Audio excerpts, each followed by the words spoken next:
Gold trusted gold buyers మీరు తాకట్టు పెట్టిన బంగారాన్ని విడిపించి ఈ రోజు ఉన్న మార్కెట్ ధరకు కొనబడను. 3 ఏళ్ళైనా మీరు వినాల్సి వస్తుంది. 3 ఏళ్ళకు కూడా మీరు విన్నారనుకో రేవంత్ రెడ్డి ముఖ్యమంత్రిగా ఉంటాడు. మీరు వినకుంటే మీరే ఇదే పంతాలు పట్టింపులకు పోతే. కానీ కేసీఆర్తో కాదు, ఇది కవితతో కాదు, కేటీఆర్తో కాదు, హరీష్ కప్పచెప్పాలి పార్టీని. బీఆర్ఎస్ను మీరు ఉంచుకొని టీఆర్ఎస్ని ఆయనకు అప్పచెప్తే ఇదంతా కుదురుతుంది. మీకు కూడా గౌరవమైన ముగింపు వస్తుంది. అంటే బీఆర్ఎస్ సపరేటు, టీఆర్ఎస్ సపరేటు. బీఆర్ఎస్ను వాళ్ళు అది పెట్టుకోవాలి, ఫోటో పెట్టుకోవాలి, కింద బీఆర్ఎస్ని పెట్టుకోవాలి, వీళ్ళు ముగ్గురు మీద ఫోటోలు వేసుకోవాలి, అంతే. మరి క్యాడర్ టీఆర్ఎస్లు ఉంటుంది, బీఆర్ఎస్ వాళ్ళు ముగ్గురు ఉంటారా? లీడర్లు చెప్తారు సార్. ఎంత కోపం ఉన్నా కూడా మీరు. కోపం కాదు, వాళ్ళ మంచి కోరి చెప్తాను నేను వాళ్ళ మంచి కోరి చెప్తాను. హరీష్కి అప్పచెప్తే మీ ముగింపు కూడా మంచిగా అవుతుంది. మీకు కేసు మన్నో మశానం మీకు అట్లాంటిది ఏమన్నా ఉన్నా కూడా మీకు మంచిగా అవుతుంది. అందుకేనా సార్ ఊరికే వార్తలు వస్తున్నాయి, ఇక హరీష్ రావు గారు బీజేపీకి పోతారు అనే వార్త వస్తుంది, అది నిజమే అవుతుంది వచ్చా సార్? ఇప్పుడు ప్రజలు ముందుగానే పసిగట్టి వార్తా రూపంలో పంపుతారమ్మా జనాలకు. ప్రజలు అంటే అది జనాల మనసులో మాట, జనాల మనసులో మాటే ఏముంది. ఇప్పుడు ద్రౌపది స్వయంవరంలో మత్స్యయంత్రాన్ని కొట్టిన వ్యక్తి ఎవరురా అంటే అర్జునుడు అన్నాడు, కర్ణుడే అన్నాడు స్వయంగా. అర్జునుడు అన్నాడు బ్రాహ్మణ వేషంలో ఉన్న. అంటే ధ్వని ఆనాటి నుంచి ఈనాటి వరకు ధ్వని నత్తది కదా. ప్రజావాణి చాలా గొప్పది, అది నేను చెప్పేది. సరే, ఈ కన్ఫ్యూజన్ ఏదైతే ఉందో ఇప్పుడు బీఆర్ఎస్లో ఏం నడుస్తుందో ఏం అర్థమవుతలేదని ఒకటి, బీజేపీలో నాయకత్వంది అసలు వాళ్ళది తనుకొని అని ఒకటి, ఇప్పుడు వాళ్ళే మా వాళ్ళకి అని అందరూ వాళ్ళు సజెస్ట్ చేసిన పేర్లు అన్నీ కూడా ఇప్పుడు మళ్ళీ కొత్త పంచాయతీకి వస్తాయి. కానమ్మా కేంద్ర నాయకత్వం ఈ తెలంగాణను ఇడిచిపెట్టది. అవునా? కేంద్ర నాయకత్వం తెలంగాణను ఇడిచిపెట్టది. ఈ మున్సిపాలిటీ ఎన్నికల వంటకు చూస్తుంది. మున్సిపాలిటీ ఎన్నికలల్లో ఈయన ఏమన్నా ఇప్పుడు ఏమైనా పతార పెంచుకుంటే నిజంగా కంటిన్యూ కావాలి. ఎవరు ఇప్పుడు రామచంద్రరావు. లేకుంటే ఏమైనా నీ ప్రియారిటీస్ మళ్ళా పడిపోయినాయి అనుకో, గ్రామ పంచాయతీలో పడిపోయినావు, ఉప ఎన్నికలలో పడిపోయినావు, ఇప్పుడు కూడా దబ్బర నీ రిజల్ట్ కనుక మంచిగా రాకపోతే స్వచ్ఛందంగా నువ్వే రాజీనామా ఇచ్చి తప్పుకోవాలి. నిజంగా ఎవరమైనా ఈ పదవి ఉంటే చాలనేది అనుకుంటే ఏమవుతుంది? జరుగుతుందా సార్? జరుగుతుంది. జరగకపోతే జరిపిస్తారు అధిష్టానం. ఏమున్నది దాంట్లో? తప్పుకోరవా అంటే ఎవరు చెప్పు. మరి ఎవరు ఉండాలా? ప్రజాహితం కోరినోడు, ప్రజాక్షేమం కోరినోడు ఉండాలి. ఇవాళ మా రఘునందన్ అన్నాడు, రఘునందన్ పెట్టాలి, బ్రహ్మాండమైన లీడర్. ధర్మపురి అరవింద్ ఉన్నాడు, అరవింద్ని పెట్టాలి. ఈడల రాజేందర్ అన్నాడు, రాజేందర్ని పెట్టాలి. డీకే అరుణ ఉన్నది, ఆమెను పెట్టాలి. మీకు శాత కాదా, సావు రాదా? మీరు చెప్పిన పేర్లల్లా ఏ ఒక్కరిని పెట్టినా కూడా మిగతా వాళ్ళందరూ సహకరిస్తారా సార్? ఎందుకు సహకరించరు? వాళ్ళకు ప్రజలు సహకరిస్తారు. నాకు సహకరిస్తానులమ్మా, నాకు సహకరిస్తాను. నాకు రోజు 50 ఫోన్లు వస్తాయి. నువ్వు బ్రహ్మాండంగా మాట్లాడినావన్నా, ఉన్నది ఉన్నట్టు మాకు నిజంగా కడుపులో ఆనందమైందని చెప్తాను. నేను ఎంత బోడగుండోని 70 ఏళ్ళు దాటినాయి. నాకు ప్రశంసలు వస్తాయి, వాళ్ళకెందుకు రావు? ఏ అధిష్టానమైనా సార్ ఇట్లాంటి ఎలక్షన్స్ అంత సీరియస్గా తీసుకుంటుందా? నిజంగా ఎవరైతే లీడర్ ఉన్నారో వాళ్ళ మీద ఖచ్చితంగా. ఎందుకంటే తెలంగాణను రాబోయే రోజులలో తెలంగాణలో యాక్షన్ ఇక్కడ బీజేపీ కూర్చుండవాలని అనుకుంటుంది, బీజేపీ ముఖ్యమంత్రి కావాలని అనుకుంటుంది. కాబట్టి ఖచ్చితంగా పనిచేస్తారు వాళ్ళు. ఈసారి టార్గెట్ తెలంగాణ 600 అయినా తెలంగాణ. ఎందుకంటే వింధ్య దాటింది. వింధ్య పర్వతాలు యుధలు ఉండేదంతా సౌత్లో ఏకైక రాష్ట్రం ఇవాళ మహారాష్ట్ర అయితే బ్రహ్మాండమైన తొనికి సలాడుతుంది. బాంబే మున్సిపాలిటీని కొట్టేసిండ్రు. 28 మున్సిపాలిటీలకు 25 మున్సిపాలిటీలు గెలిచిండ్రు.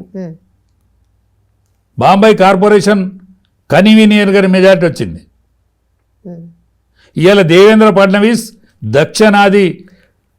దక్షిణాదిలో మొనగాడుగా నిలిచేటువంటి రోజు వచ్చింది. కర్ణాటకలో ఖచ్చితంగా ఇదివరకే పరిపాలించారు. బెంగాల్ కొట్టేస్తాం అనేటువంటి ఆలోచనలు ఉన్నారు.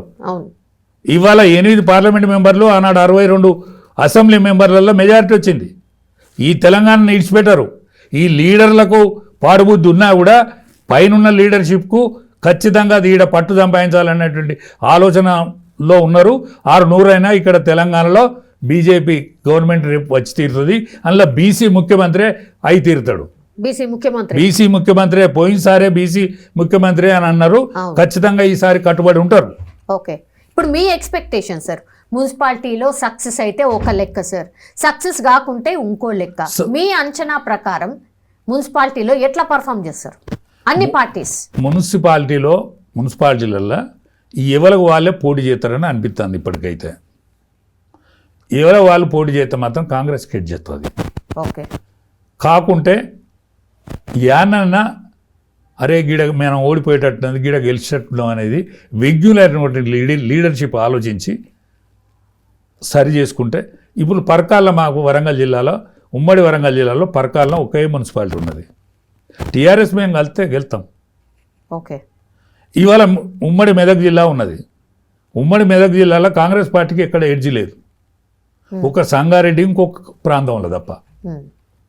ఆడవాళ్ళు రఘునందను, హరీష్ రావు, ఇంకా సీనియర్ నాయకత్వం కనుక అనుకునేది ఉంటే ఖచ్చితంగా మెదక్లో రిజల్ట్ వస్తుంది. ఇవాళ డీకే అరుణ గారు ఉన్నారు, అక్కడ రిజల్ట్ వస్తుంది. కరీంనగర్లో బండి సంజయ్ గారు ఉన్నాడు. బండి సంజయ్ గారు ఏం చేయాలి?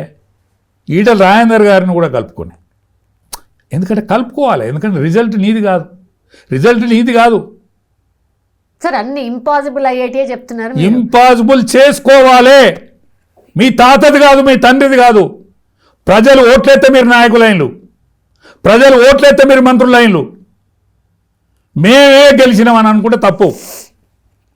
ప్రజల మనసుల, ప్రజల నాభిలో ఏదైతే ఉన్నదో అది చెయ్యాలి. మీరు చెయ్యకపోతే అందరికీ పట్టిన గతే మీరు పడతారు. ఇందిరాగాంధీ కంటే గొప్పని కాదు, కేసీఆర్ కంటే గొప్పలు గారు. వాళ్ళకి ఏ గతి పట్టిందో మీకు గదే గతి పడుతుంది. ఆలోచించుకోవాలి నాయకత్వం.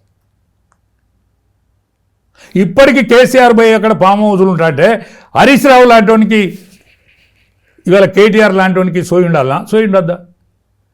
వాళ్ళు ఇద్దరు కలిసి పనిచేయద్దా? ఆయన తిడతాంటే నువ్వు ఊకుంటావు. అందుకనే ప్రజలు బాగా గమనిస్తారు. ప్రజాక్షేత్రం చాలా గొప్ప క్షేత్రం. ప్రజలే ప్రభువులు. మీరు ప్రభువులు అనుకుంటే తప్పు. ప్రజలు ఓటేస్తే మీరు ప్రభువులైనలు. దోసుక తింటే కాల్చుక తింటారు రేపు. మమ్మల్ని ఇప్పుడు జిల్లాలకు సంబంధించిన టాక్ నడుస్తుంది సార్. 33 జిల్లాలు కాస్త ఇప్పుడు 17 అయితే అని అంటున్నారు. నియోజకవర్గం, ఇప్పుడు పార్లమెంట్ నియోజకవర్గాలు ఎన్ని ఉన్నాయో అన్ని నియోజకవర్గాలకు సంబంధించిన జిల్లాలే ఉంటాయి అనేది ఒక చర్చ సార్. మీకేమనిపిస్తుంది సార్? నిజంగా తగ్గియాలా? ఖచ్చితంగా తగ్గియాలి. ఎందుకంటే దొయ్యకో దొర అర్రకో దొరస అని బతుగా అయింది. ఇది మంచిగా లేదా సార్? మంచిగా లేదు. ఇప్పుడు మా ములుగు జిల్లా, ములుగు కాన్స్టిట్యున్సీకి ఒక్కటే ములుగు జిల్లా అది. ఇప్పుడు మా దగ్గర ఇంకోటి సింగరేణి, మన ఇది భూపాలపల్లి ఉంటుంది, అది ఒక్కటే నియోజకవర్గం, అదో జిల్లా. వరంగల్, అనంకొండ కలిసే ఉంటుంది. వరంగల్ జిల్లా, అనంకొండ జిల్లా. అది ఏకశిలా మహానగరం. కాకతీయులు పరిపాలించినటువంటి మహానగరం అది. దాన్ని 2 ముక్కలు చేశారు. అది ఒకటే జిల్లా ఉండాలి. ఇప్పుడు 22 పార్లమెంట్ కాన్స్టిట్యున్సీలో అయితే అని అంటారు. 22 అంటున్నారు, 17 అంటున్నారు. 17 పాతాయి, పునర్వ్యవస్థీకరణ జరిగితే 22, 23 అవుతాయి. దాన్ని దృష్టిలో పెట్టుకొని జిల్లాలు చేయాలి. దాన్ని దృష్టిలో పెట్టుకొని జిల్లాలు చేయాలి. ఓకే, ఇవాళ కేసీఆర్ చేసిండు కాబట్టి అసలే వాటిని ముట్టుకోవటానికి వీల్లేదని కేటీఆర్ హుకుం జారీ చేస్తుంది, వీల్లేదు. రేవంత్ రెడ్డి ఖచ్చితంగా నీకు అవకాశం ఉన్నది, నువ్వు చెయ్యి. కానీ ఒక రిటైర్డ్ జడ్జ్, ఒక నిష్ఠాతుడైన రిటైర్డ్ జడ్జితోటి, రాజకీయ పార్టీలతోటే కాకుండా ఇంకా సంస్థలు ఉంటాయి, ప్రొఫెసర్లు ఉంటారు, వాళ్ళందరితో కూడా ఆలోచన చేసి వాళ్ళందరి రిపోర్ట్ తీసుకొని ఖచ్చితంగా జిల్లాలు చేస్తామని అంటున్నారు సార్. మరి అది- చెయ్యాలే, చెయ్యకుంటే కూడా కరెక్ట్ లేదు. ఇవాళ 153 అసెంబ్లీ నియోజకవర్గాలు అవుతాయి, మరి కావా? జనాభా పెరుగుతా అంటే అట్లే ఉంటుందా? ఉమ్. ఇప్పుడు మల్కాజిగిరి కాన్స్టిట్యున్సీ ఉన్నది, ఓ అది చాలా పెద్ద. 3 పార్లమెంటు నియోజకవర్గాల పరిధి. ఇప్పుడు మొత్తం మున్సిపాలిటీ అంతా మల్కాజిగిరినే ఉన్నది, ఇప్పుడు కార్పొరేషన్ అంతా. అవు అవు అందుకని దాన్ని మరి చేయొద్దా? ఇప్పుడు కార్పొరేషన్ సీట్లు పెరుగుతారు, అట్లే అసెంబ్లీ సీట్లు కూడా పెరుగుతాయి కదా.